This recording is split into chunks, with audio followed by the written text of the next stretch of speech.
انعام المبارکه سوره چې د قران عظیم شان وشتمه سوره ده په مکه معظمه کې را نازله شوې ده. 93 مبارک آیاتونه لري.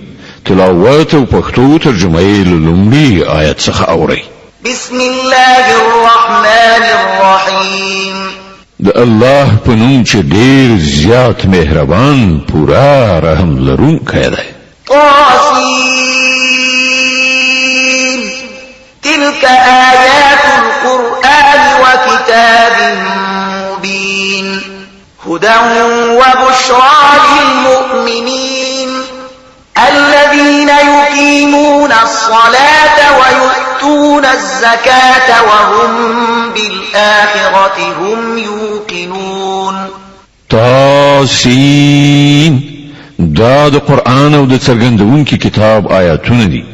لارښوونه او زیری د هغو مؤمنانو لپاره چې لمونځ قایموي او زکات ورکوي او بل هغوی داسې خلک دي چې پر آخرت باندې پورا باور لري. إن الذين لا يؤمنون بالآخرة زينا لهم أعمالهم فهم يعمهون. حقیقت دا ده هغه کسان چې آخرت نه مني د هغو لپاره موږ د هغو کړو وړو ښایسته کړي دي. له دې امله هغوی په لارو کې لالهانده ګرځي. أولئك الذين لهم سوء العذاب وهم في الآخرة هم الأخسرون. دا هغه کسان دي چې د هغو لپاره بده سزا ده او په آخرت کې هم دوی تر ټولو زیات په زیان کې اخته پاتې کیدونکي دي. وإنك لتلقى القرآن من لدن حكيم عليم. او اے محمد ته بشک دا قرآن دی او حکیم او عالم ذات لخوا مومي. إذ قال موسى لأهله إني آنست نارا سآتيكم منها بخبر أو آتيكم بشهاب قبس لعلكم تصطلون. دوی ته د هغه وخت قصه واوره کله چې موسی خپل کوروالاو ته ویل چې ماته ور غوندې په نظر راغلی دی زه به هم دا اوس له هغه ځای کوم خبر لزانه سره راوړم یا به کوم سکروټ راخیستې راوړم تر څو چې تاسې تاود شئ. فلما جاءها نودي أن بورك من في النار ومن حولها وسبحان الله رب العالمين.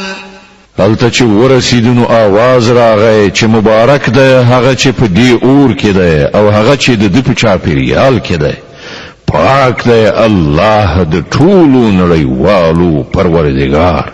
يا موسى إنه أنا الله العزيز الحكيم وألق عصاك فلما رآها تهتز كأنها جان ولا مدبرا ولم يعقب. يا موسى لا تخف إني لا يخاف لدي المرسلون. إلا من ظلم ثم بدل حسنا بعد سوء فإني غفور رحيم. اے موسی دا زیم الله برلاس او د حکمت خاوند او ورزه خپل همسا څنګه چې موسی وکتل چې همسا د مار په څیر خوځيږي نو شای واړه ولا وتښتید او شاته هم ونکتل.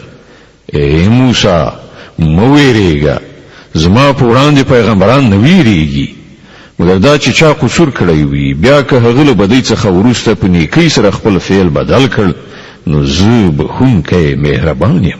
وأدخل يدك في جيبك تخرج بيضاء من غير سوء في 9 آيات إلى فرعون وقومه إنهم كانوا قوما فاسقين.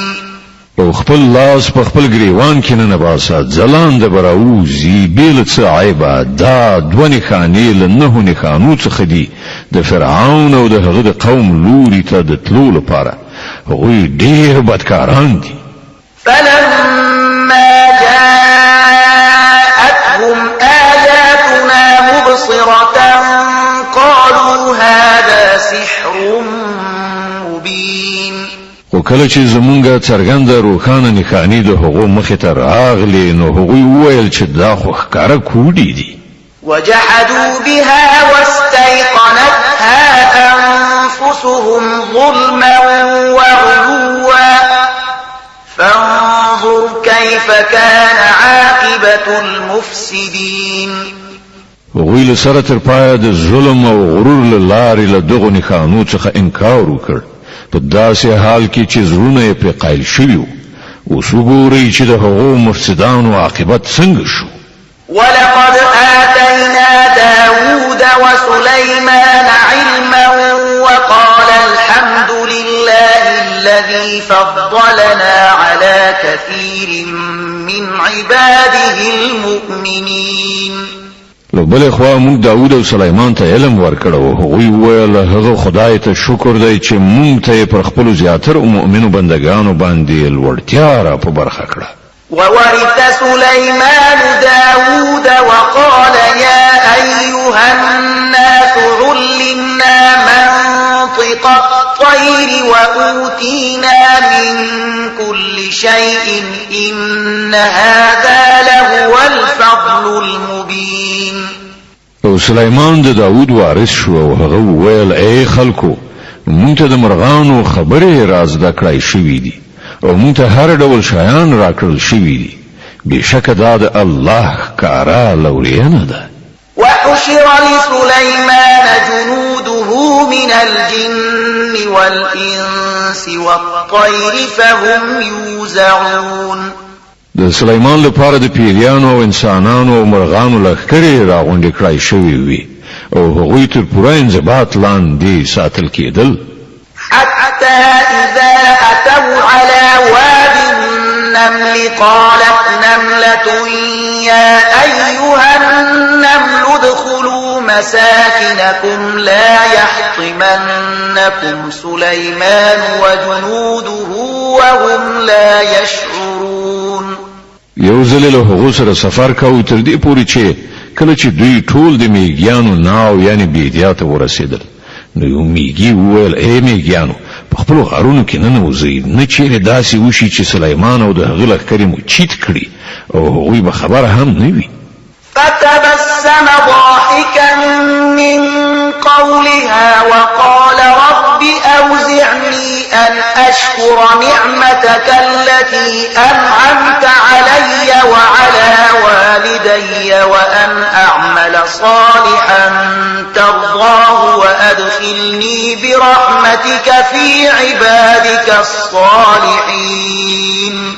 سليمان د هغه په خبره مسکای په خندا شو وی ویل ای زما ربه ما تر کنټرول لاندې وساته چې زه ستا د هغې لورینې شکرګزار اوسم چې تا پر ما او زما په مور او پلار باندې کړې ده او داسې نیک عمل وکړم چې ستا خوښه شي او په خپل رحمت سره ما په خپلو صالحو بندګانو کې داخل کړه. وتفقد الطير فقال ما لي لا أرى الهدهد أم كان من الغائبين. یو کرت بل سلیمان د مرغانو پلټنه وکړه وی ویل څه خبره ده چې زه فلانی هدهد نه وینم آیا هغه چیرته غایب شوی دی؟ لأعذبنه عذابا شديدا أو لأذبحنه أو ليأتيني بسلطان مبين. زبه هغه ته سخت سزا ورکړم یا به ذبح کړم کنن او هغه به اروم مرو ماته روخان معقول دلیل وړاندې کوي. فمكث غير بعيد فقال أحطت بما لم تحط به وجئتك من سبأ بنبأ يقين. لا تزیات وخت نو تیر شوی چې هغه هدهد راغی وی ویل ما هغه معلومات ترلاسه کړي دي چې ستا په علم کې نشته زه د سبا په باب له باوري خبر سره درته راغلی إني وجدت امرأة تملكهم وأوتيت من كل شيء ولها عرش عظيم ما هلته یو ښځه ولیدله چې د هغه قوم حکمرانه ده هغې ته هر راز وسایل ورکړل شوي دي او د هغې ډېر لوی تخت دی وجدتها وقومها يسجدون للشمس من دون الله وزين لهم الشيطان أعمالهم فصدهم عن السبيل فهم لا يهتدون ألا يسجدوا لله الذي يخرج الخبأ في السماوات والأرض ويعلم ما تخفون وما تعلنون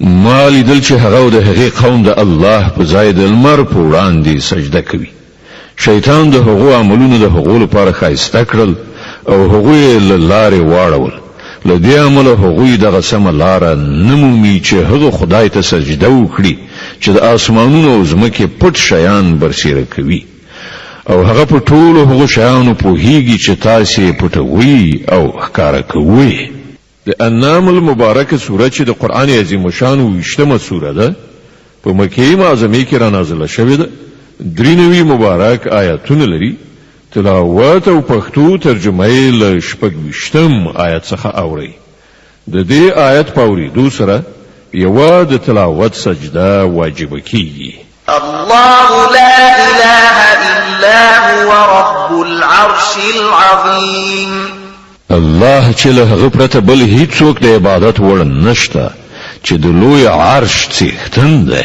قال سننظر أصدقت أم كنت من الكاذبين سليمان وویل همدا اوس به مونږ ګورو چې تا رښتیا ویلي دي او که ته له دروغجنو څخه یې اذهب بكتابي هذا فألقه إليهم ثم تول عنهم فانظر ماذا يرجعون زما دغه لیک یوسا او هغو خلکو ته وګورځوه بیا ورڅخه هاخوا بیل شه وګوره چې هغوی څه عکس العمل ښکاره کوي قالت يا أيها الملأ إني ألقي إلي كتاب كريم ملکې وویل ای درباریانو ما ته یو ډیر مهم لیک غورځول شوی دی إنه من سليمان وإنه بسم الله الرحمن الرحيم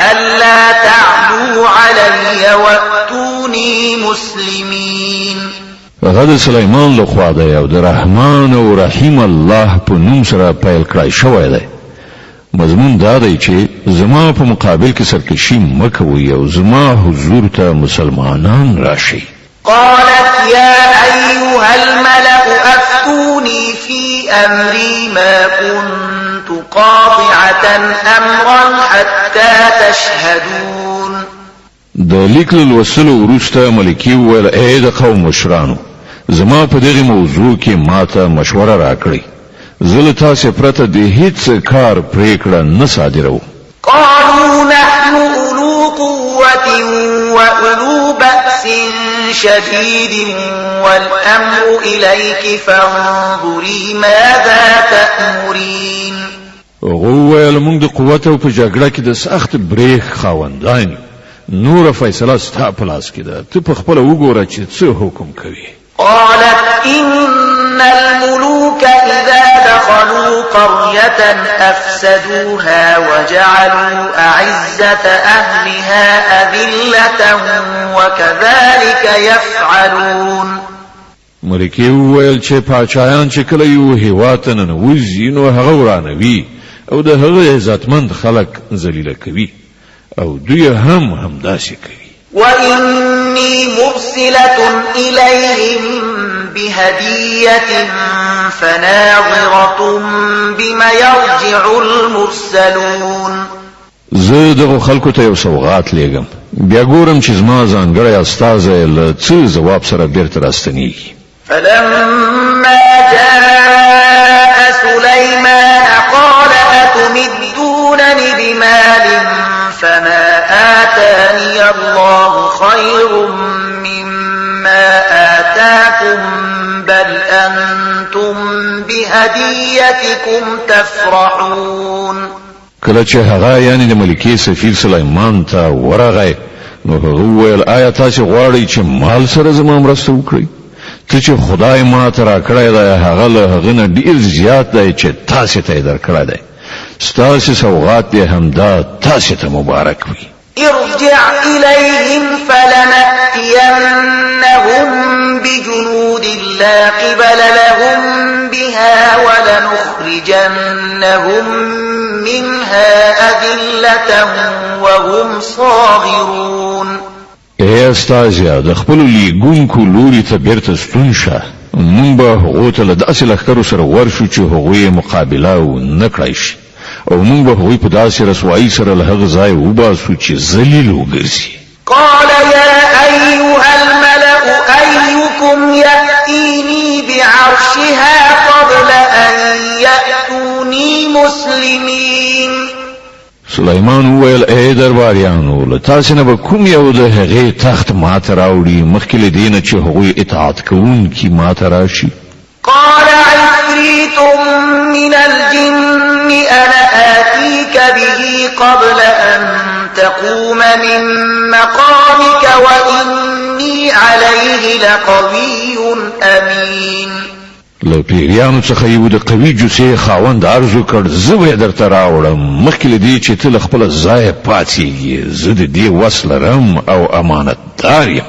قال الذي عنده علم من الكتاب أنا آتيك به قبل أن يرتد إليك طرفك فلما رآه مستقرا عنده قال هذا من فضل ربي ليبلوني أأشكر أم أكفر ومن شكر فإنما يشكر لنفسه ومن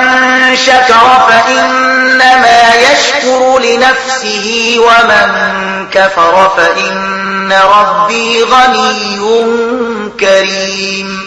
لکم سړي سره چې د کتاب یو علم و هغه وویل زه ستا د بڼو له رپېدو نه مخکې هغه درته راوړم.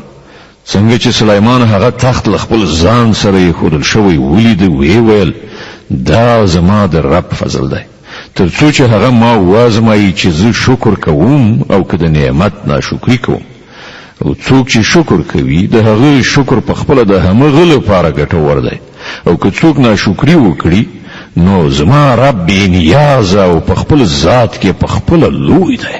قال نكروا لها عرشها ننظر أتهتدي أم تكون من الذين لا يهتدون.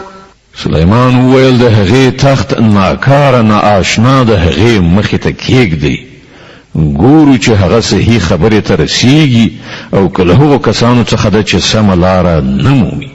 فلما جاءت قيل أهكذا عرشك قالت كأنه هو وأوتينا العلم من قبلها وكنا مسلمين وصدها ما كانت تعبد من دون الله إنها كانت من قوم كافرين. ملکه چې راغله نو هغې ته وویل شول آیا ستا تخت همدغسې دی؟ هغې وویل دا خو لکه چې همغه دی مونږ خو لا پخوا پوهېدلي وو او مونږ د اطاعت سر ښکته کړی وو مونږ مسلمان شوي وو.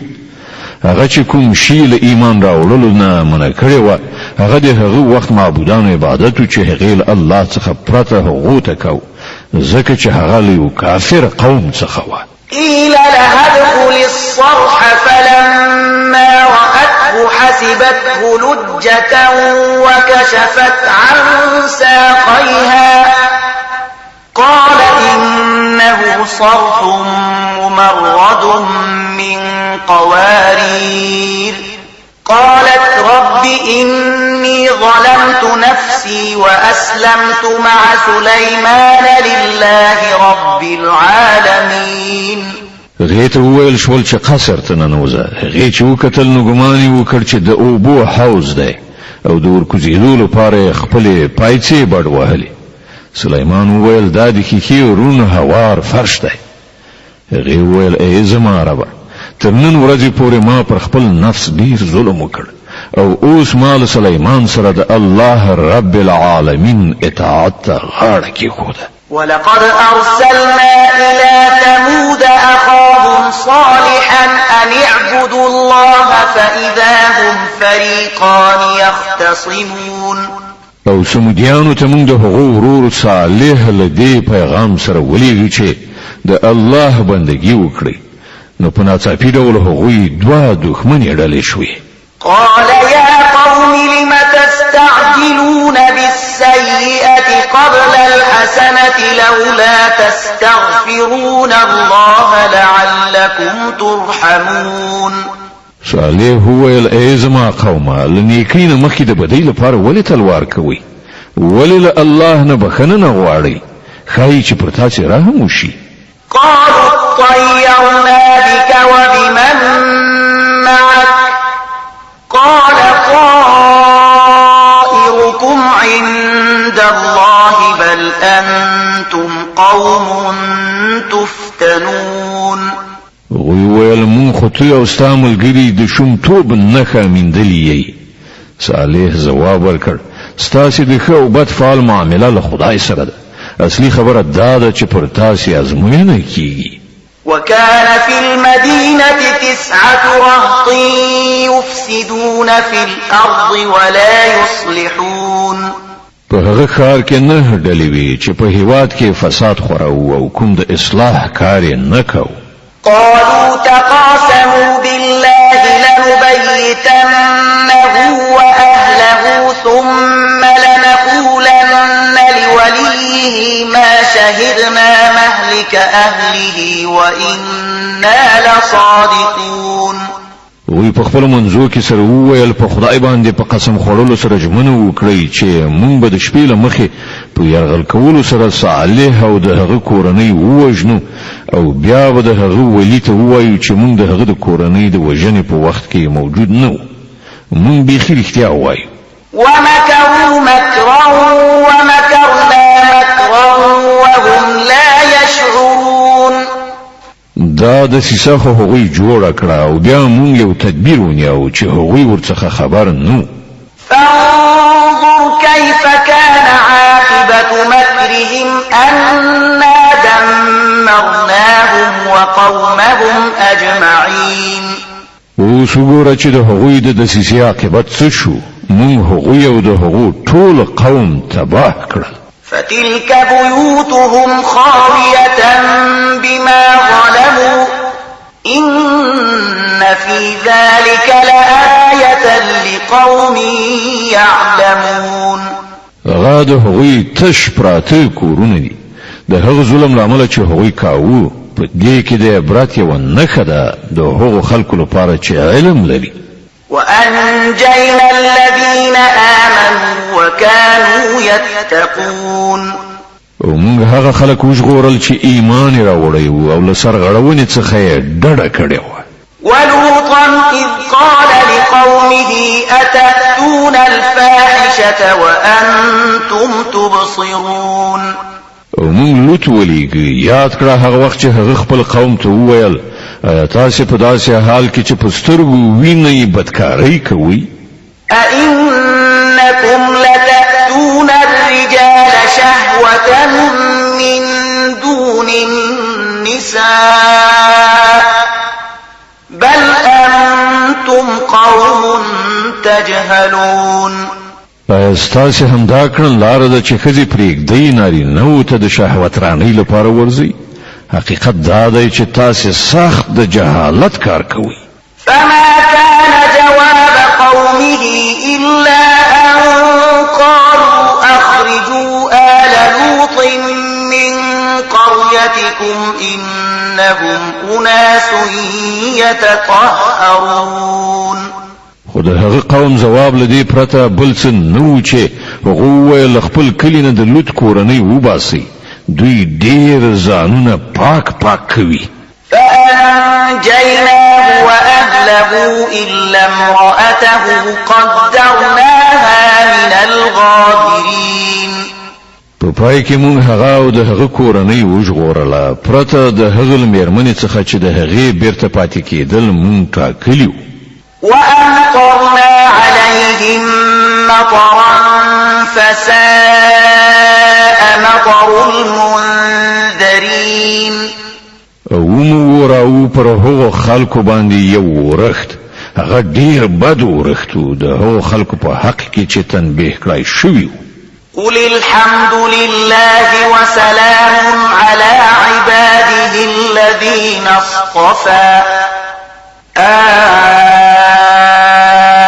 الله خير أما يشركون. ای پیغمبره ووایه ثنا ستاینه ده د الله لپاره او سلام د هغه پر هغو بندگانو چې هغه غوره کړل. له دوی نه پوښتنه وکړه الله غوره ده که هغه معبودان چې دوی له هغه سره شریکان ګرځوي. أَمَّنْ خَلَقَ السَّمَاوَاتِ وَالْأَرْضَ وَأَنزَلَ لَكُم مِّنَ السَّمَاءِ مَاءً فَأَنبَتْنَا بِهِ حَدَائِقَ ذَاتَ بَهْجَةٍ مَّا كَانَ لَكُمْ أَن تُنبِتُوا شَجَرَهَا أَإِلَٰهٌ مَّعَ اللَّهِ بل هم قوم يعدلون. خانو هغه څوک دی چې اسمانونه او ځمکه پیدا کړل او ستاسو لپاره له اسمانه وبو ورولې بیا د هغو په وسیله هغه خاصه باغونه زرغون کړل چې د هغو د ونو زرغونول ستاسو له وسې پوره نه. آیا الله سره کوم بل خدای هم په دغه چارو کې شریک دی؟ نه بلکې هم دوی له سمې لارې نه اوښتي روان دي. أَمَّنْ جَعَلَ الْأَرْضَ قَرَارًا وَجَعَلَ خِلَالَهَا أَنْهَارًا وَجَعَلَ لَهَا رَوَاسِيَ وَجَعَلَ بَيْنَ الْبَحْرَيْنِ حَاجِزًا أَإِلَٰهٌ مَّعَ اللَّهِ بَلْ أَكْثَرُهُمْ لَا يَعْلَمُونَ. او هغه څوک دی چې هغه ځمکه آرام ځای وګرځوله او په هغې کې سیندونه وبهول او په هغې کې د غرونو میخونه ټک وهل او د اوبو د دو ذخیرو په منځ کې پرده حایله کړه. آیا له الله سره کوم بل خدای هم په دغو چارو کې شریک دی؟ نه بلکې له دوی نه زیاتره خلک ناپوهان دي. أَمَّن يُجِيبُ الْمُضْطَرَّ إِذَا دَعَاهُ وَيَكْشِفُ السُّوءَ وَيَجْعَلُكُمْ خُلَفَاءَ الْأَرْضِ أَإِلَٰهٌ مَّعَ اللَّهِ قَلِيلًا مَّا تَذَكَّرُونَ. څوک دی چې د بېکاس بېوس دعا اوري کله چې هغه یې وبلي او څوک د هغه کړاو ایسته کوي او څوک دی چې تاسو د ځمکې خلفا ګرځوي؟ آیا له الله سره کوم بل خدای هم د دې کار کوونکی دی؟ تاسو بیخي لږ غور کوئ. أَمَّن يَهْدِيكُمْ فِي ظُلُمَاتِ الْبَرِّ وَالْبَحْرِ وَمَن يُرْسِلُ الرِّيَاحَ بُشْرًا بَيْنَ يَدَيْ رَحْمَتِهِ أَإِلَٰهٌ مَّعَ اللَّهِ تعالى الله عما يشركون. او هغه څوک دی چې د وچې او سمندر په تیارو کې تاسو ته لاره ښیي او څوک د خپل رحمت نه وړاندې بادونه زیری ورکوونکی لیږي؟ آیا له الله سره کوم بل خدای هم د دغه کار کوونکی شته؟ ډیر پورته او لوړ دی الله له هغه شرک نه چې دغه خلک یې کوي. أَمَّن يَبْدَأُ الْخَلْقَ ثُمَّ يُعِيدُهُ وَمَن يَرْزُقُكُم مِّنَ السَّمَاءِ وَالْأَرْضِ أَإِلَٰهٌ مَّعَ اللَّهِ قُلْ هَاتُوا بُرْهَانَكُمْ إِن كُنتُمْ صَادِقِينَ. او هغه څوک دی چې د پیدایښت پیل کوي او بیا هغه تکراروي او څوک تاسو ته له اسمان او ځمکې نه روزي درکوي؟ آیا له الله سره کوم بل خدای هم په دغو چارو کې برخوال شته؟ وایي چې راوړئ خپل دلیل که تاسو رښتونی یئ. قل لا يعلم من في السماوات والأرض الغيب إلا الله وما يشعرون أيان يبعثون. دوی ته وایه په اسمانونو او ځمکه کې هیڅوک د غیب علم نه لري مګر الله او هغوی نه پوهیږي چې کله به هغوی را پاتول کیږي. بل ادارك علمهم في الآخرة بل هم في شك منها بل هم منها عمون.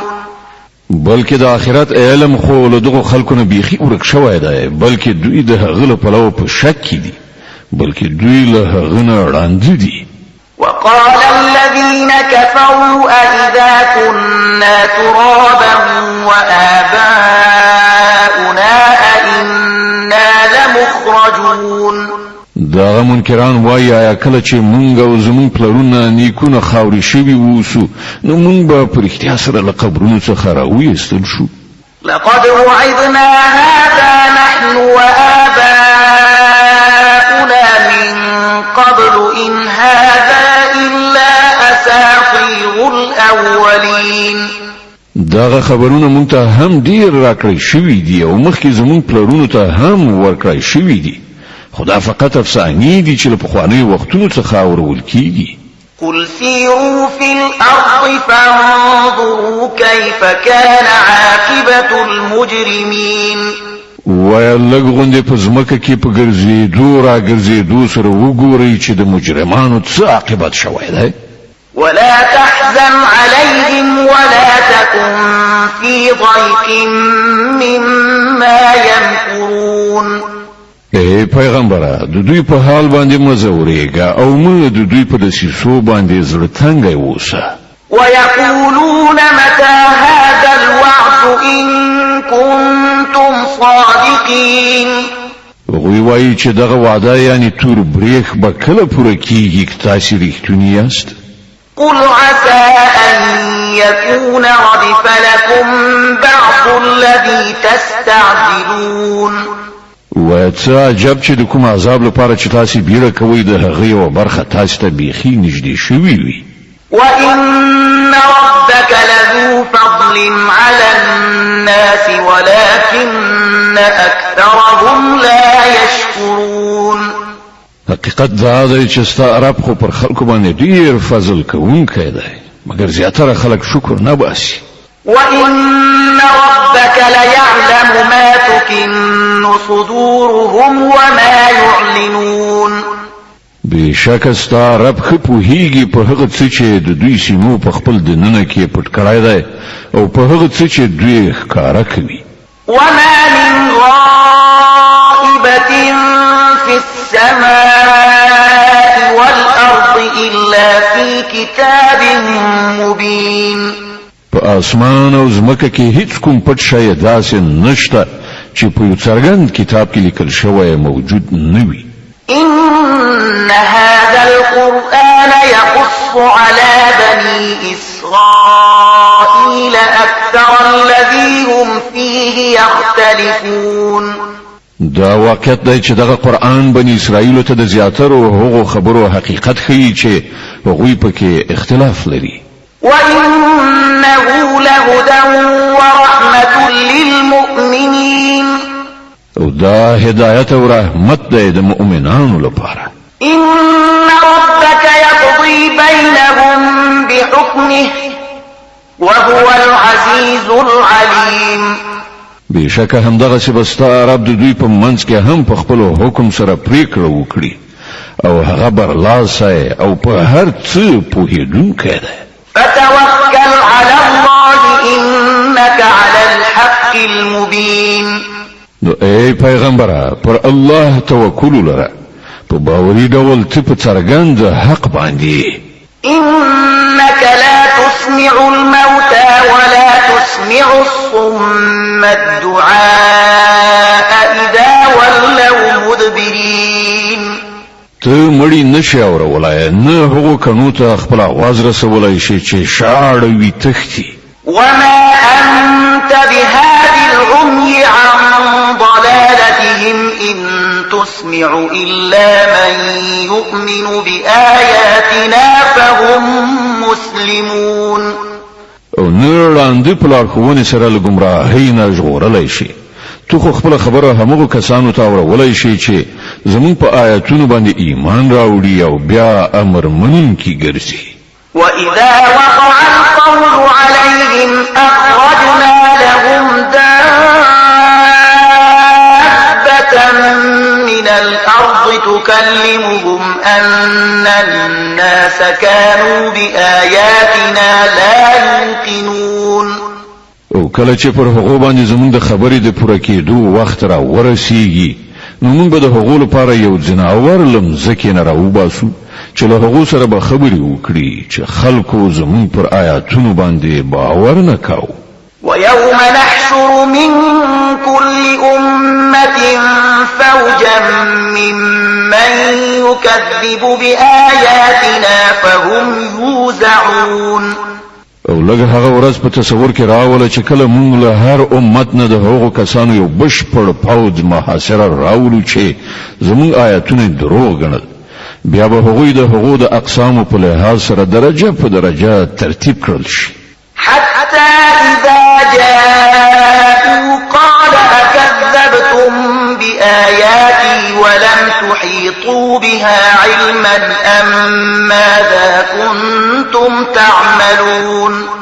تر دې پورې چې کله ټول راشي نو د هغو رب له هغو نه پوښتنه وکړي چې آیا تاسې زما آیاتونه دروغ وګڼل په داسې حال کې چې تاسې د هغو علمي څېړنه نه وه کړې؟ که داسې نه وه نو نور تاسې څه کول؟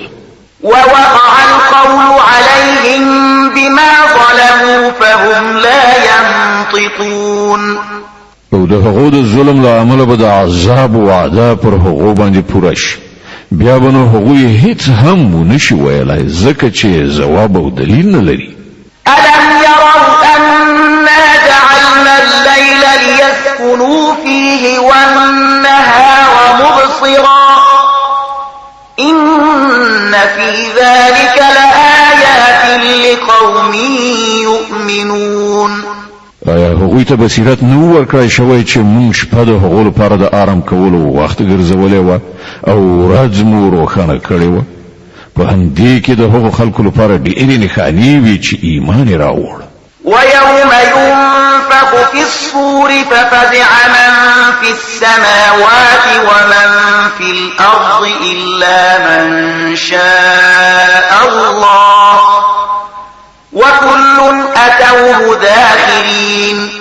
او څه به تیر شي په هغه ورځ چې کله شپېلۍ پوکړی شي او هغه ټول هیبت وهلی شي چې په اسمانونو او ځمکه کې دي پرته له هغو کسانو چې الله له دې هیبت نه د هغو ژغورلو غواړي او ټول به زوړ غوږونه یعنی په خوارۍ د هغه په وړاندې حاضر شي. وترى الجبال تحسبها جامدة وهي تمر مر السحاب صنع الله الذي أتقن كل شيء إنه خبير بما تفعلون. نن ته غرونه ویني او ګمان کوي چې ښه کلک خښ شوي دي خو په هغه وخت کې به دا د وریځو په څېر الوتونکي وي. دا به د الله د قدرت نښانه وي چې هر شی په حکمت سره برقرار کړی ده. هغه ښه پوهیږي چې تاسې څه کوئ. من جاء بالحسنة فله خير منها وهم من فزع يومئذ آمنون. څوک چې له نیکۍ سره راشي هغه ته به له هغې نه زیاتره غوره بدله ورکړه شي او دغه راز خلک به د هغې ورځې له هیبت نه خوندي وي. ومن جاء بالسيئة فكبت وجوههم في النار هل تجزون إلا ما كنتم تعملون. او څوک چې له بدۍ سره راشي دغه راز ټول خلک به پړ مخې په اور کې وغورځول شي. آیا تاسې له دې پرته بله بدله موندلی شئ چې څنګه وکړئ همغسې واخلئ؟ إنما أمرت أن أعبد رب هذه البلدة الذي حرمها وله كل شيء وأمرت أن أكون من المسلمين وأن أتلو القرآن فمن اهتدى فإنما يهتدي لنفسه ومن ضل فقل إنما أنا من المنذرين. محمد دوی ته وایه ماته خو همدا حکم شوی دی چې دغه ښار یعنی مکی د رب بندگی وکړم چې هغه دا حرام ګرځولی دی او هغه ذات چې د هر شي څښتن دی ماته حکم شوی دی چې زه مسلمان اوسم او دا قرآن په لوستلو سره واورم اوس چې څوک هدایت غوره کړي هغه به د خپل ښېګڼې لپاره سمه لاره غوره کړي او څوک چې گمراه وي هغه ته ووایه چې زه خو فقط خبردارونکی یم وقل الحمد لله سيريكم آياته فتعرفونها وما ربك بغافل عما تعملون دوی ته ووایه ثنا ستاینه یوازې الله لره ده ډېر ژر به هغه تاسې ته خپلې نښانې دروښیي او تاسې به هغه وپېژنئ او ستا رب له هغو عملونو څخه ناخبره نه دی چې تاسې خلک یې کوئ